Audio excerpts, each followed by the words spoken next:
Buongiorno, buongiorno! I'm back and nandito tayo ngayon sa Trapani, which is located southwest of Sicily, and Sicily is also located on the southern part of Italy. Ito yung barko ko, and that's Silver Ray, and pupuntahan lang natin yung lumang simbahan, alright? Dito malapit sa pier. So ang ganda ng weather ngayon, mainit siya, however yung hangin hindi po humid, kaya napakaganda guys, and hindi ka talaga papawisan. So today is a Sunday here in Trapani, and medyo close mostly ng mga tindahan. And however, you know, this is a time for family and time to have lunch with your loved ones.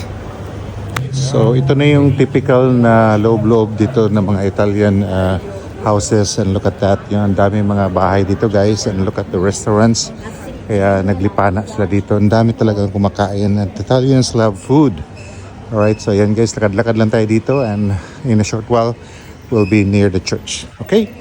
Alright, so nandito na tayo. That's the San Lorenzo Church. Ang ganda guys, look at the facade, no? The Baroque style and everything. So napakaganda talaga ng architecture. And over to the side here is the Orologico. And look at that, ang ganda din ng pagkagawa, lalo na yung facade. And all these are restaurants. And there are also some stores located around this spot over here. So yan naman yung loob ng church ng San Lorenzo Cathedral. Look at that. Pero unfortunately may bayad pag pumapasok dito guys. Okay. So ang dami mga tao ngayon guys, and people love to eat ice cream. Look at that. They call it sorbetes, no? Ang daming mga pagkainan dito guys, and matutuwa ka talaga sa mga taong pumupunta dito now that it's a weekend. So most families are here out to have dinner or lunch or just to dine guys. Ayan, ganda. Look at that. So what I love about Europeans guys, no, lalo na dito sa Italy and some parts of Spain or even in France, napakaganda na talaga nila store ng mga ganitong mga klaseng restaurants, mga kainan. May mga fast food, yung parang nakaganitong setup na naka outdoors with plants and everything, tables and gazebos. So ang ganda talaga, look at that design. Yeah, masiyahan ka talagang kakain dito guys.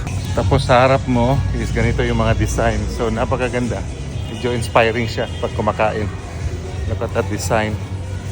Alright guys, so narating na natin yung favorite hangout ko, and this is this place guys, no?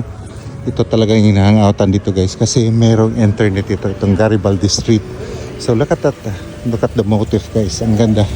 Kahit umupo ka lang dito and with all these fruits, just drink, you know, a lot of things na maisip mo talaga dito na maganda.